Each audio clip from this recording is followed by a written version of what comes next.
पंजाब समेत मुल्क के मुख्तलिफ इलाकों में बारिशों का नया सिस्टम दाखिल हो गया है। महकमा मौसमियात की मुल्क के मुख्तलिफ इलाकों में आंधी और बारिश की पेशगोई। पंजाब, खैबर पख्तूनख्वा, बालाई सिंध, बलोचिस्तान और आज़ाद कश्मीर में बारिश का इम्कान। इस्लामाबाद में भी गरज चमक के साथ बारिश का इम्कान है।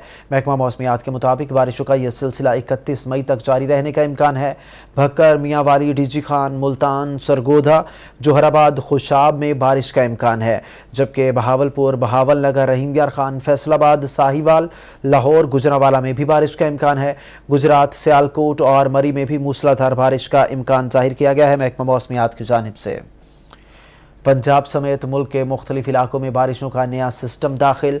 महकमा मौसमियात की मुल्क के मुख्तलिफ इलाकों में आंधी और बारिश की पेशगोई। पंजाब, खैबर पख्तूनख्वा और बालाई सिंध में बारिश का इम्कान है। तफसीलात जान लेते हैं मियां आमिर जमील से।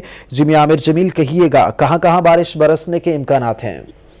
जी बिल्कुल आकिब, पंजाब समेत मुल्क के मुख्तलिफ इलाकों में बारिशों का नया सिस्टम दाखिल हो चुका है, जबकि महकमा मौसमियात की जानिब से पंजाब, खैबर पख्तूनख्वा, बलाई सिंध, बलोचिस्तान और आज़ाद कश्मीर में बारिश का इम्कान जाहिर किया जा रहा है, जबकि इस्लामाबाद में भी गरज चमक के साथ बारिश का इम्कान बताया जा रहा है। इसी तरीके से महकमा मौसमियात के मुताबिक मुल्क के बलाई और मगरबी इलाकों में बारिश बरसाने वाला सिस्टम जो है